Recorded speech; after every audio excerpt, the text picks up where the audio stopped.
Hi, BookTube. Welcome to another Middlemarch meditation, where today we're going to finish chapter 12. We're going to finish book 1. Both of those are quite exciting milestones. It struck me that one thing I've not talked about in all the meditations so far, and there are some examples of this in the section we're going to cover today, and I'm talking about sentences where certainly Eliot's enthusiasm for elaborate construction, well, some readers will admire it, but some readers are going to find that it's daunting because they get lost somewhere in those sentences and they have to read them again and maybe again to get meaning from them. And we've never really discussed that. So I think one of the many things that we'll look at today is this business of 19th century English sentence structure.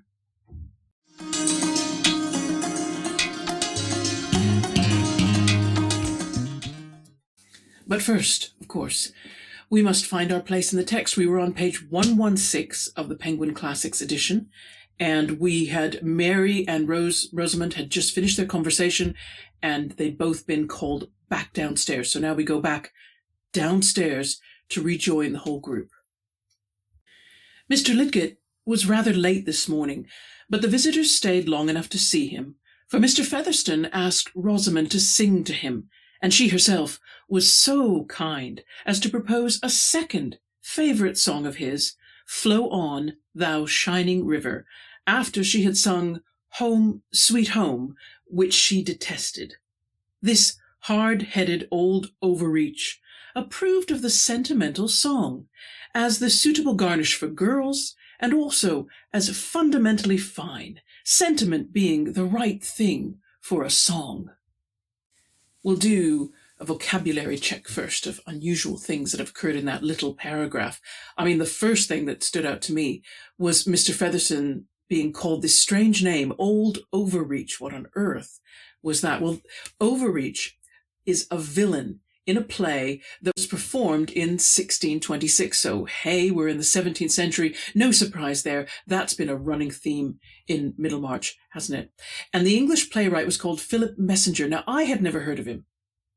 There you go. Sir Giles Overreach was an older man who took advantage of his careless nephew, right, named Frank Wellborn, and he managed to deprive his nephew of his own inheritance, if that makes any sense, so that Frank had to go and live in one of the servants' cottages on his own estate. That's how bad it got. Now, is Featherstone exactly like Overreach? Are we getting warned? Is this a foreshadowing of some treachery going on? That I don't know. In the 17th century play, it is Overreach who encourages his nephew to make bad decisions, go out gambling, spend money on prostitutes, that sort of thing. But it is Overreach who suffers in the end because his own fortunes get reversed and he has a mental breakdown. In the 17th century, they're much less sympathetic about that. It's seen as something triumphant and he's carried off to Bedlam Hospital. We would probably take a different view of that today, but never mind, 17th century. And of course, Frank Wellborn, his nephew, is restored to his estate and all is well. I think we have a slightly different situation with Fred and Mr. Featherstone, but I'm just going to bank my knowledge of the play in case it proves to be useful later.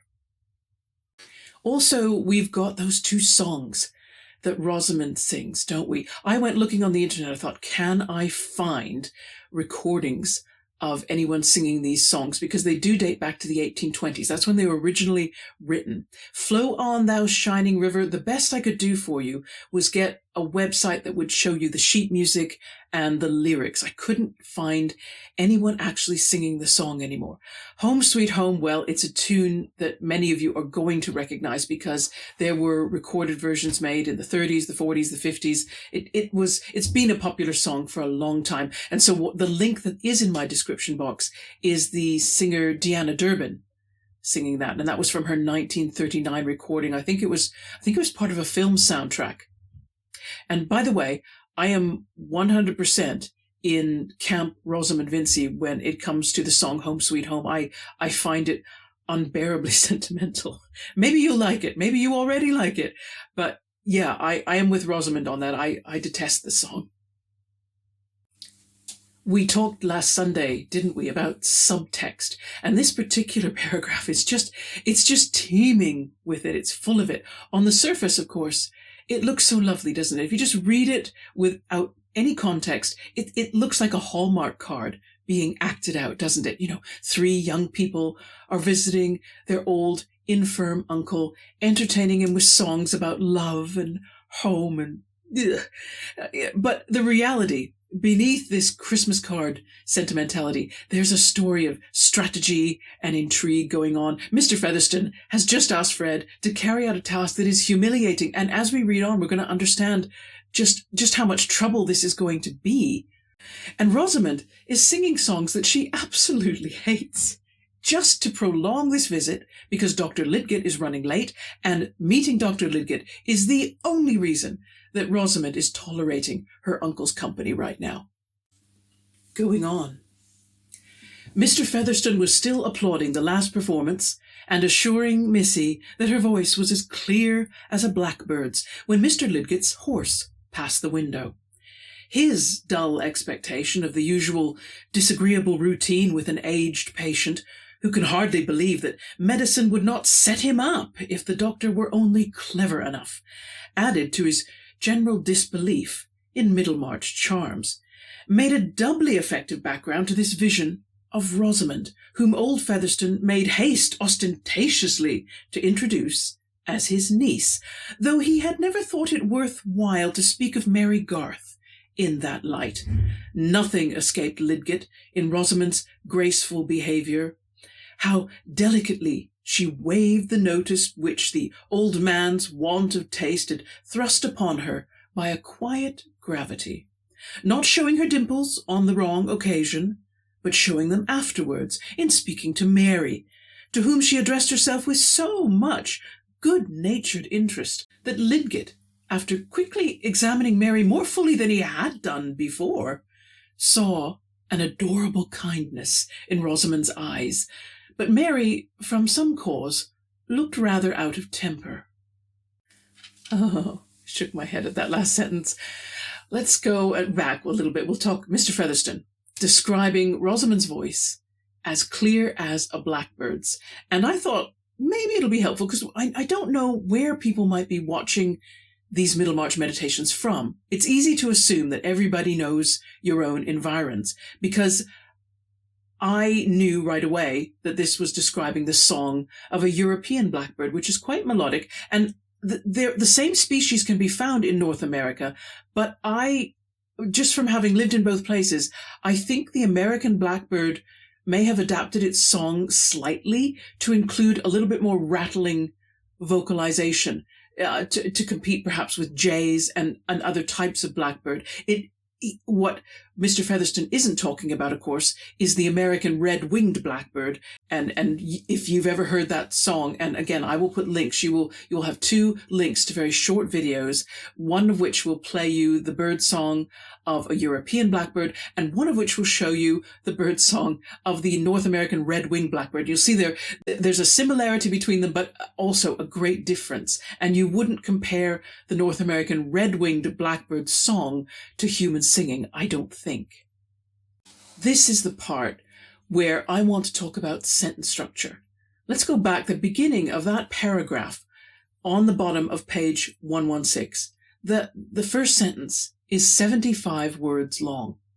There are 2 dashes and 3 commas to handle all the clauses that are held together, and it's characteristic of 18th and 19th century English prose writing, and it's a thing that I think definitely puts off, and to some degree justifiably so, puts off a modern reader who's coming to a book expecting something quite different.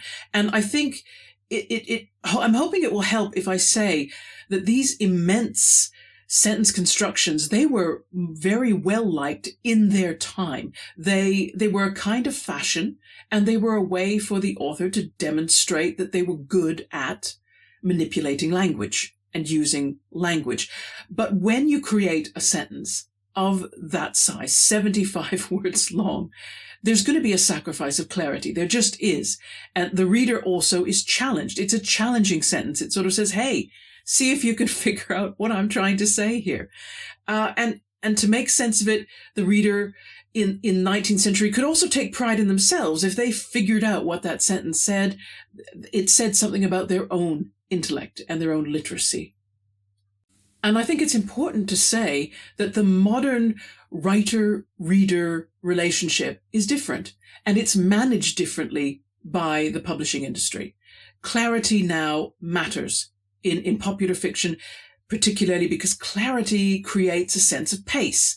You know, if you can read easily through a book, the action in the book appears to be going more quickly. And also it helps the reader finish the book more quickly. Don't have to reread anything. Everything is presented to them with greater clarity, shorter sentences and more active tense sentences. We could go into that, but we won't do that here. So we have far more distractions than people did in the 18th and 19th centuries. And even if we take away those other distractions, we still have far, far more books to read as well. So the publishing industry is aware that we are not 19th century people. So anybody who does decide, I'm going to go back and I'm going to try these big 19th century classics, I think you have to realize they were not writing for you. They didn't have to please 20th and 21st century publishers at all. They had a whole different mentality. They were reaching a different audience. And so if the modern reader tackles an older work of fiction, I believe they'll have more success if they just recognize and kind of prepare their mind for the fact that the writing is deliberately created to be read more slowly. It really is. And sometimes created to be reread as a pleasurable thing. I know that sounds weird because you think, what? You know, it sounds to us like a trick or an unkindness to force us to give us writing that you have to reread to understand. But think about Mary Garth. Let's take Mary Garth as an example because she wouldn't have been untypical. And think of those scanty bookshelves where someone has to lend her those books. She lives out in the country. Public libraries do not exist in England yet. There are some small lending libraries. Yes, you have to pay a subscription, whether or not Mary Garth could afford that subscription. So Mary can, whatever books she can get her mitts on, it's usually not very many, and she has no other form of entertainment at all in that house. Now, imagine if you were her, shut up for days and days and days with the same few books. Would you want to read your books quickly or slowly? Yeah. See, it completely changes the atmosphere. Now, if you only have a few books and lots of time, you would want a book that really took more of your time because you need that time filled. You need it to pass. It's otherwise going to drive you nuts for its dullness. We have the completely opposite situation today. We are overwhelmed with things that could entertain us. And if a book is going to get our attention and hold our attention, it can't go asking us to reread a sentence. If it does that, we're like, no, you didn't do that very well. And it's true. So we test writers now in a very different way. We say, now get your clarity right. I don't care that you can put together a 75-word sentence. That's not so important. You make sure that I understand what you mean to say the first time I read it, because I need to keep moving on. I need to get through that book more quickly.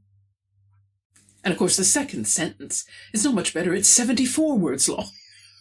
So 75 followed by 74. And then you come to the third and final sentence, and it's, but Mary, from some cause, looked rather out of temper. 10 words, right? So imagine the effect, though, of these two gigantic galloping sentences that go on and on and on and on and on. And then the last one comes in, 10 words, and it feels like you just crash to a halt. It magnifies the fact that Mary is out of temper because everything else in this lovely, lovely scene is beautiful. And I think it's important to point out that we still have so much subtext going on right now. We can suspect that Lidgett is running late because he dislikes visiting Featherston. He doesn't enjoy his visits at all. We see Featherston himself making a distinction between his two nieces, a distinction we can speculate is based on differences in their appearance, in their choice of leisure activities. Remember, Mary reads and Mr. Featherston hates that, but Rosamond sings pretty songs, pretty sentimental songs, and he thinks that's wonderful. But also their economic circumstances. Mary is dependent. She has to be Mr. Featherston's companion, probably, because it's the only hope she has, perhaps, of getting something from Mr. Featherston as an inheritance. And we see Lidgett noticing Rosamond, and it's important to notice the change of language here. Notice how many adjectives are given to Rosamond to describe every little thing she does. And I'm going to pick up the text from down here on the chair and just pick out those adjectives, but you would have seen them on the screen marked up in purple.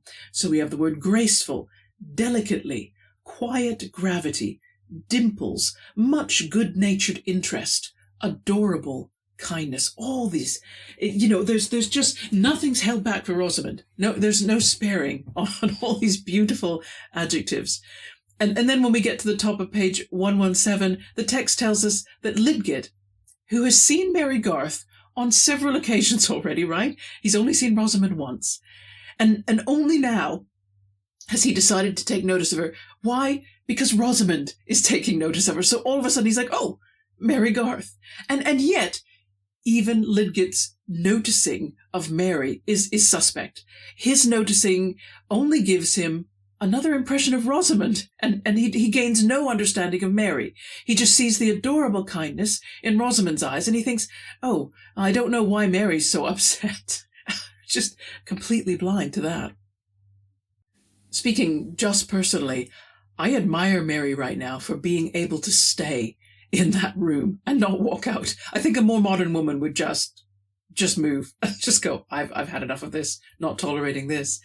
I don't know how I would cope if I had to step into her life, to be honest, and endure being patronized and ignored, and her interest in reading disapproved of, and her future just so uncertain. She has to hope that her service to her uncle will cause him to leave her some money that either she can just get a living on, or that she can use as leverage. She can attract a marriage prospect just because she has money to offer. And those are her options. It is, when they say out of temper, you just think, that girl, how she keeps herself above the level of depression, I don't know. And so we carry on. Miss Rosie has been singing me a song. You've nothing to say against that, eh, Doctor? Said Mr. Featherstone. I like it better than your physic. That has made me forget how the time was going, said Rosamond, rising to reach her hat, which she had laid aside before singing, so that her flower-like head on its white stem was seen in perfection above her riding habit.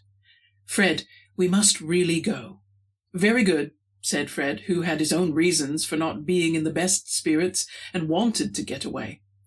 Miss Vincey is a musician, said Lidgett, following her with his eyes.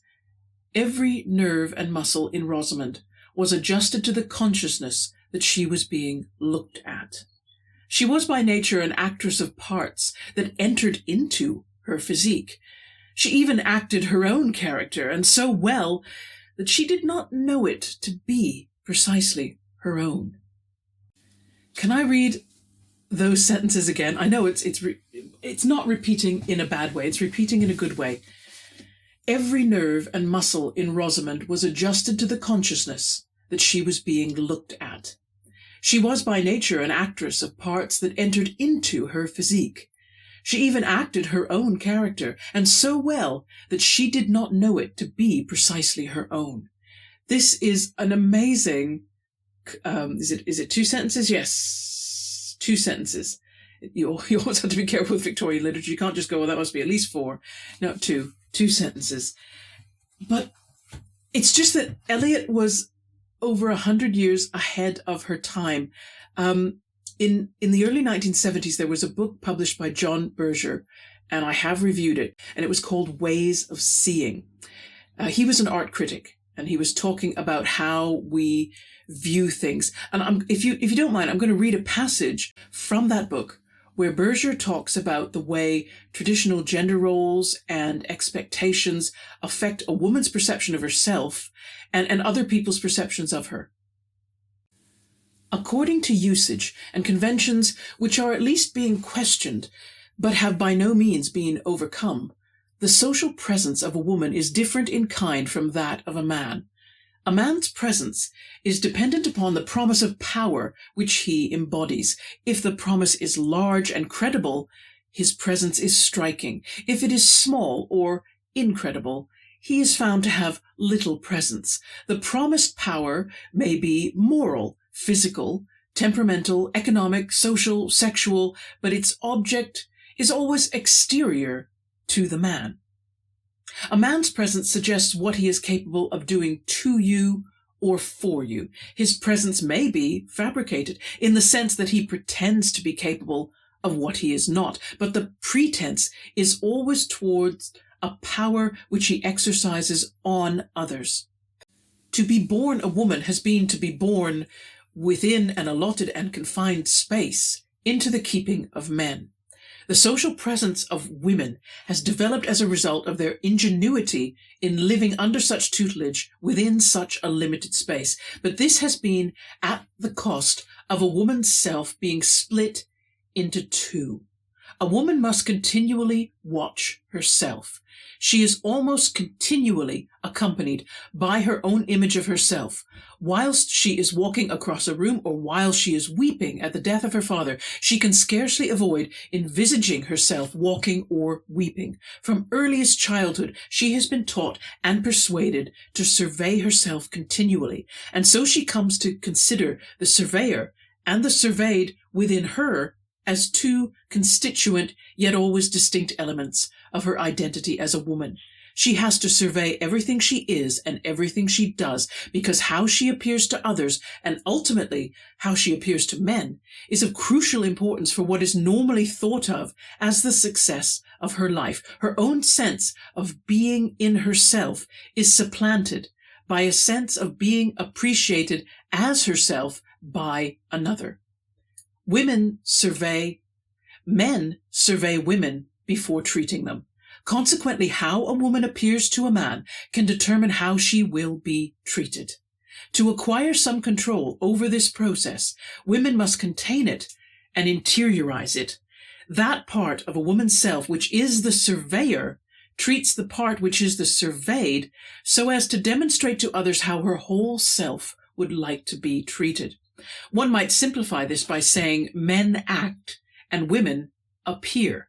Men look at women. Women watch themselves being looked at. This determines not only most relations between men and women, but also the relation of women to themselves. The surveyor of woman in herself is male, the surveyed female. Thus, she turns herself into an object, and most particularly an object of vision, a sight.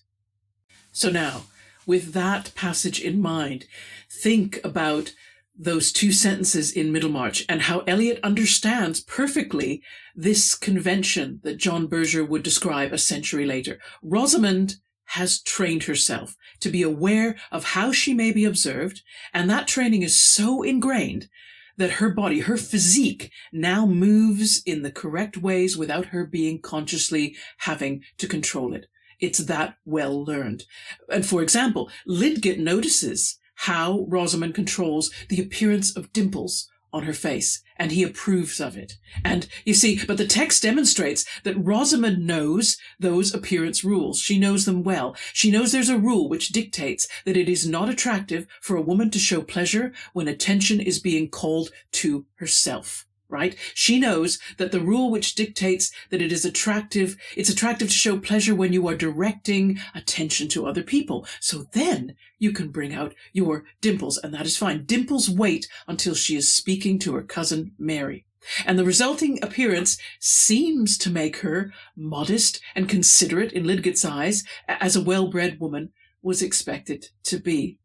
But what Eliot does call what Rosamond does acting, and I think she's right to do this. I do disagree with John Berger when he says that women appear while men act. I think both genders act, and both genders know exactly how their acting matters. They know exactly what part to play, and they've made a choice about what part they think they can play well. And this is, we know that, and we make choices about how much of this acting we're even going to participate in, don't we? And for some people, those choices are made with self-awareness, so that they know that they're playing a game, but they play it anyway. But for other people, it's not. It's not. Women perhaps have to be more self-aware, I don't know. I'm open to debate on that, but maybe we have to be, because how can you keep up this game of appearances? You have to be aware of how you look to make sure you continue to. I'm not saying this very well. I didn't script this bit. See, there's my fault. But you must be aware of how you will look to others to project the right look, if that makes any sense whatsoever. And so women perhaps have to be more self-aware, but even so, the game can start to fool the people who are playing it, can't it? I think we know this. And then maybe they no longer recognize what is their real self and what is them playing a role. And I think Eliot is saying in those two sentences, that's what's happened to Rosamond. She's really good at this. Oh my goodness, she's got it down to the fine detail, but she's lost that sense of whether she's acting or not. It's actually started to get muddled as to what is really her and what is the acting. And back to reading. It's Mr. Featherston speaking. "The best in Middlemarch, I'll be bound," said Mr. Featherston. "Let the next be who she will, eh, Fred? Speak up for your sister." "I'm afraid I'm out of court, sir. My evidence would be good for nothing." "Middlemarch has not a very high standard, uncle," said Rosamond, with a pretty lightness, going towards her whip, which lay at a distance. Lidgett was quick in anticipating her. He reached the whip before she did and turned to present it to her. She bowed and looked at him. He, of course, was looking at her, and their eyes met with that peculiar meeting which is never arrived at by effort, but seems like a sudden divine clearance of haze. I think Lidgett turned a little paler than usual, but Rosamond blushed deeply and felt a certain astonishment. After that, she was really anxious to go, and did not know what sort of stupidity her uncle was talking of when she went to shake hands with him. Vocabulary time first. What does Fred mean when he says, "I'm out of court"? What? I think, I'm guessing here, I think he's using the term in the legal sense. For the testimony of a witness to be valid, it must be said in court, or there must be a statement that's accepted by the court as valid that gets read out. So when it comes to deciding on which young woman is the best in Middlemarch, Fred is socially excluded because he is her brother, of course. So it's likely that he's using this social expectation. He's using it as a place to hide, really, because his opinion of his sister might not favor her as much as her uncle's is. And the whip scene. Oh my goodness. This is a well-trodden path, this one, isn't it, in novels, where a gentleman demonstrates his gallantry by picking up an object desired by the lady and presenting it to her. Usually it's some trifle like a handkerchief or a flower or a coat or a hat, something beautiful. It's difficult to ignore the fact that Eliot has made the desired object a whip, a tool for beating a horse. For Lidgett to hand Rosamond a whip, the impression that left with me was that this object might become a symbol for their future relationship. We know that there will be a future relationship by this other well-used scene where the lovers' eyes meet, and there is this sudden, how does Eliot put it, a sudden divine clearance of haze. That's beautiful. I think she deserves some kind of award for that. But it's a signal that we all know how to interpret. That's it now. These two, they'll be together soon. We just have to wait. But I love also how the narrator gets all coy and pretends that they're not sure what's really happening. When they say, "I think Lidgett turned a little paler than usual," it's as if they're a character standing in a particular spot in that room, and it's a spot where they don't have an unobstructed view of Lidgett's face. Although it's clear that we know this narrator has the power to go anywhere inside people's heads, so there's no reason for them to.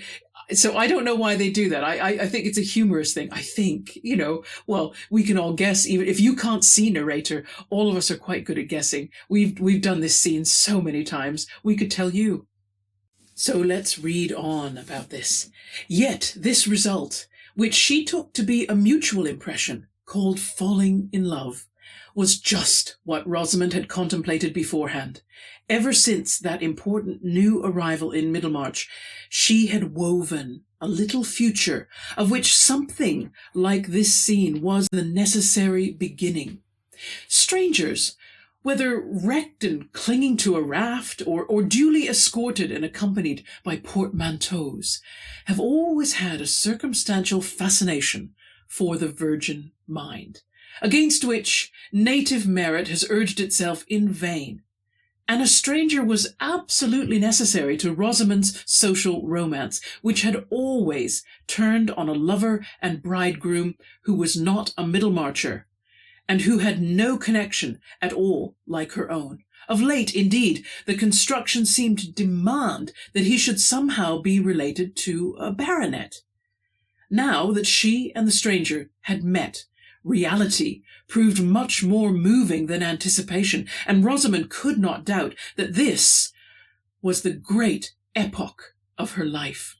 She judged of her own symptoms as those of awakening love, and she held it still more natural that Mr. Lidgett should have fallen in love at first sight of her.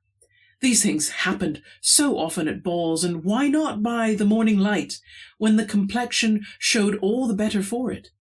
Rosamond, though no older than Mary, was rather used to being fallen in love with, but she, for her part, had remained indifferent and fastidiously critical toward both fresh sprig and faded bachelor. And here was Mr. Lidgett, suddenly corresponding to her ideal, being altogether foreign to Middlemarch, carrying a certain air of distinction congruous with a good family, and possessing connections which offered vistas of that middle-class heaven, rank, a man of talent also, whom it would be especially delightful to enslave. In fact, a man who had touched her nature quite newly and brought a vivid interest into her life which was better than any fancied might be such as she was in the habit of opposing to the actual. Lidgett for Rosamond is complete wish fulfillment, and the narrator says she judged of her own symptoms as those of awakening love. A simpler translation might be Rosamond equates love to getting whatever it is she imagines she wants to have. The rest of us just hold our breaths now, because we know disappointment will happen at some point, and will Rosamond be able to deal with that? Disappointment, it'll be tougher for Rosamond because she's accustomed to having things go her way. She's been accustomed to being fallen in love with and being the one with the power to do the rejecting, that luxury. Mary Garth would probably handle disappointment better because it's pretty clear she's had more experience with that already. With Mary, what she might struggle to cope with is getting what she wants for a change. Actually, there's something I haven't scripted here, so I hope I don't get too wordy. The first sentence where it talks about strangers, whether wrecked or clinging to a raft or duly escorted and accompanied by portmanteaus, have always had a circumstantial fascination for the virgin mind. I presume Eliot is commenting on other romantic novels that she would have known about at the time, where it does often seem, does it not, that it's always the stranger, the outsider coming in, who gets the attention of the woman, the heroine, particularly the young woman who knows nothing else. I think of Heathcliff, Mr. Rochester, although, yes, they would have been, I have to check my dates, whether those books would have been written before Middlemarch, and I got to be careful. I believe they were.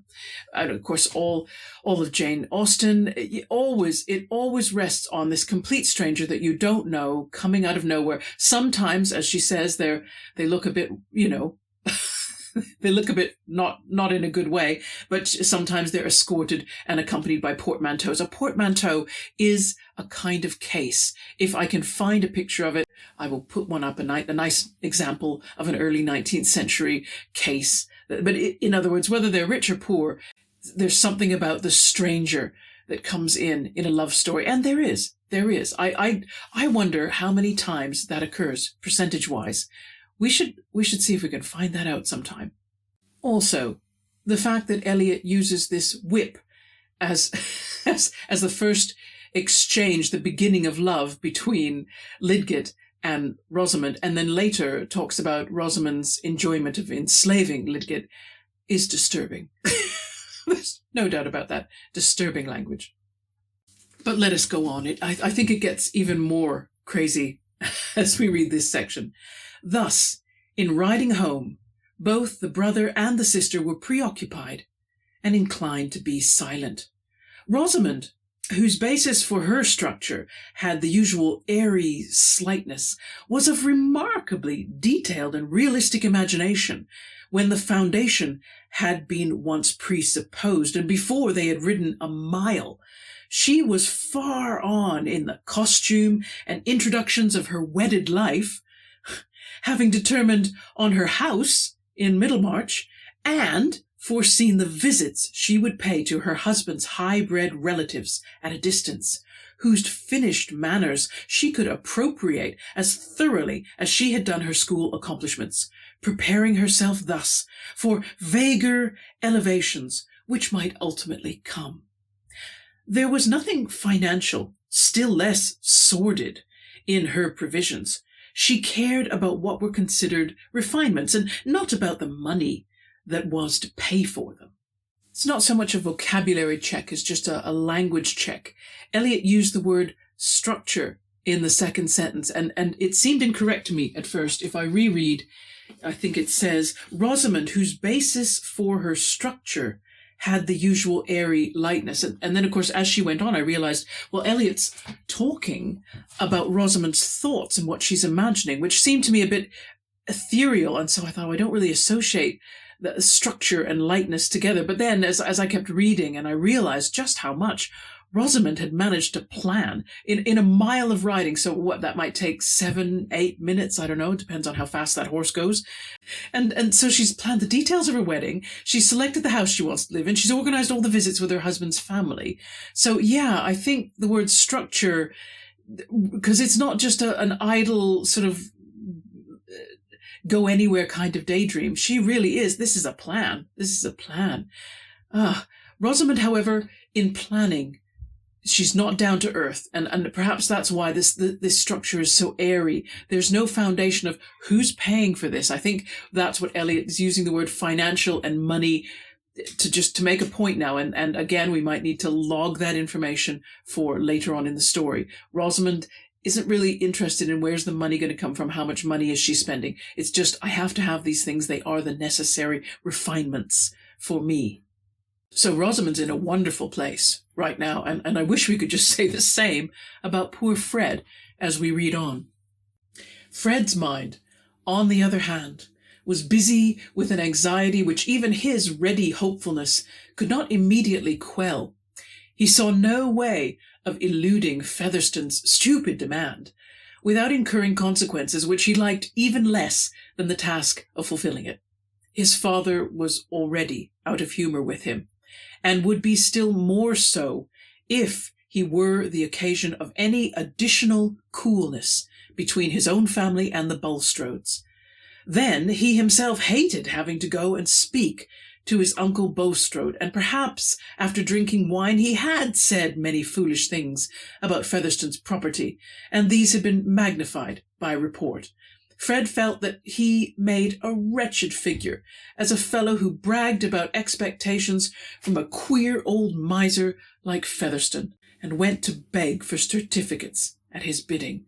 But those expectations, he really had them, and he saw no agreeable alternative if he gave them up. Besides, he had lately made a debt which galled him extremely, and old Featherston had almost bargained to pay it off. The whole affair was miserably small. His debts were small. Even his expectations were not anything so very magnificent. Fred had known men to whom he would have been ashamed of confessing the smallness of his scrapes. Such ruminations naturally produced a streak of misanthropic bitterness. To be born the son of a Middlemarch manufacturer, an inevitable heir to nothing in particular, while such men as Mannering and Vian. Certainly life was a poor business when a spirited young fellow with a good appetite for the best of everything had so poor an outlook. Let's do a vocabulary check. Fred talks about men such as Mannering and Vian, and there are no notes at the back of the Penguin Classics edition to help us to find out who are these men he's referring to. So I went searching for famous 19th century figures who had those last names, but I came up with nothing. I tried searching for members of Parliament around the 1830s with either of those surnames. Again, no results. Now, both surnames are associated with old English titled families who came over from France to England with William the Conqueror. But I didn't get the feeling that those names survived and kept their status into the early 19th century. So I wave a white flag. I surrender. Maybe these are just book characters that we have yet to meet. So let's wait and see. Oh, but one more comment. Fred mentions that there is already tension between the Vincey family and the Bulstrodes. It's like, so we don't know what that is, but it's no wonder now that this request from Featherston is so daunting. And I also want to note that Fred's expectation is that he's definitely going to inherit from Featherston. This is not even though Featherston made it sound like an iffy thing, it sounds as though it's not so iffy at all. I wonder what exactly Fred expects and how it is that he could be so sure. And now we're about to find another surprise here as we read along. It had not occurred to Fred that the introduction of Bulstrode's name in the matter was a fiction of old Featherston's, nor could this have made any difference to his position. He saw plainly enough that the old man wanted to exercise his power by tormenting him a little, and also probably to get some satisfaction out of seeing him on unpleasant terms with Bulstrode. Fred fancied that he saw to the bottom of his Uncle Featherston's soul, though in reality half what he saw there was no more than the reflex of his own inclinations. The difficult task of knowing another's soul is not for young gentlemen, whose consciousness is chiefly made up of their own wishes. Fred's main point of debate with himself was whether he should tell his father or try to get through the affair without his father's knowledge. It was probably Mrs. Wall who had been talking about him, and if Mary Garth had repeated Mrs. Wall's report to Rosamond, it would be sure to reach his father, who would as surely question him about it. He said to Rosamond, as they slackened their pace, "Rosie, did Mary tell you that Mrs. Wall had said anything about me?" "Yes, indeed she did." "What?" "That you were very unsteady." "Was that all?" "I should think that was enough, Fred." "You are sure she said no more?"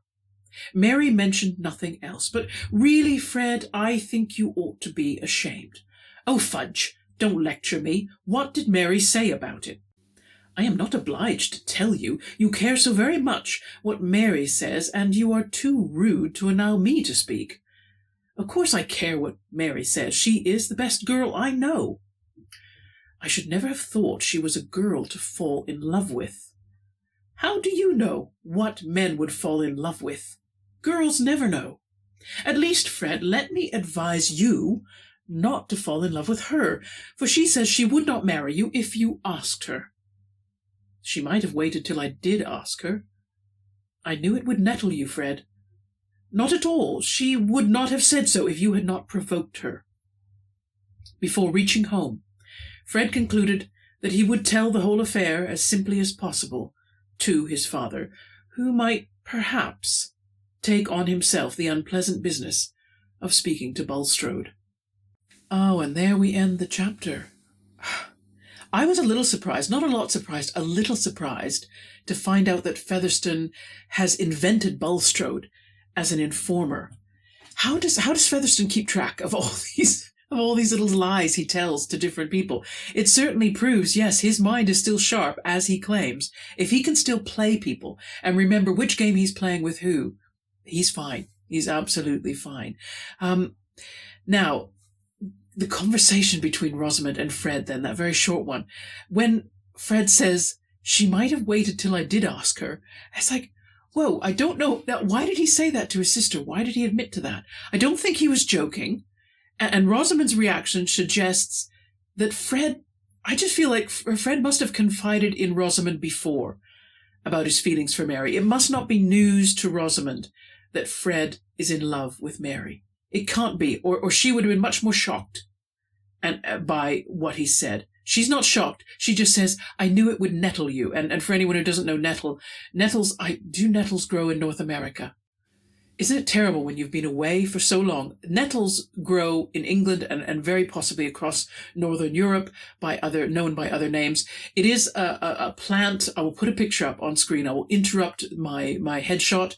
So they're leaves which contain the filaments on the edges of the leaves are sharp. And if you brush against them, if you brush against nettle leaves, you will get an effect. It won't be as bad as poison ivy. It's a milder irritation on the skin, but the skin will turn a little red, a little bumpy, and that will last for a couple of hours, and it'll be itchy as well. So it causes minor irritation. So to nettle someone means to, it's just cause you minor irritation, not like some plants which can do much greater damage. So it's clear that Rosamond has decided to make it some kind of personal mission to prevent Fred and Mary from getting together. And I should comment here because I don't think her objection to the marriage between Fred and Mary has anything to do with the fact that those two are first cousins. And I should say that because people there seems to be a higher sensitivity that has developed about cousin marriage than there was in the 19th century. Marriage between first or second cousins was common at that time. It was often a planned union. In better off families, it was planned to marry off cousins because that kept property within the extended family. I think it was the historian Adam Cooper estimated that among the upper classes, at least one marriage in 10 was between first or second cousins. But even though I know now that Fred wants to propose to Mary, I still think there's a secret here. There's something. I say this because the last thing he says to Rosamond, she would not have said so if you had not provoked her. What? If Mary was provoked by Rosamond, and she did get angry during that part of the conversation, then it's possible that Mary lied. That the truth is she would say yes if Fred asked her, although there may be contingencies. She would say yes if, but she lied in spite of her incredible reputation for being truth-telling. And that could only mean that she's afraid, because she doesn't seem to be afraid of much. So and we think about it, what would Mr. Featherston say if he knew? What would Fred's parents say if they knew the truth? So the only advantage that the two young people have is that Fred can disguise his real reason for going to Stone Court so often. He can make out that it's because he's favoring his uncle, and his parents approve of that because he could get some money from his uncle. And as long as he and Mary are discreet, and there's the key, no one should suspect that anything else is going on. And so ends Book 1 of Middlemarch. The person who watches television was asking me the other day, he said, when do you think you're going to finish these Middlemarch meditations and get to the end of the book? And that's a good question.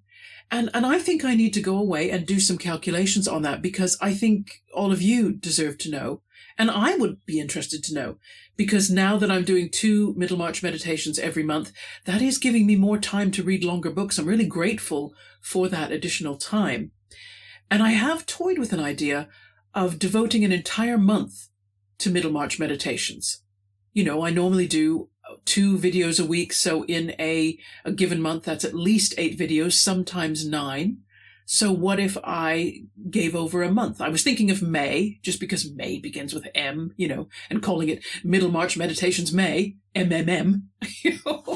I don't know. But I just thought it might help the book move along a little bit. But I will factor all that in. And maybe what I'll do is give you, at the next meditation, give you some idea how long this might take. And maybe that will change my mind about how I want to do them. Who knows? Anyway, I'm really grateful, though, for all of you who are regular viewers of these meditations. It's fantastic. Thank you. Thank you. We're going to come back again on the 19th of January, and then we're going to be in Book 2, Chapter 13. So in the meantime, have fantastic reading, everybody, okay? And take care of yourselves. Bye-bye.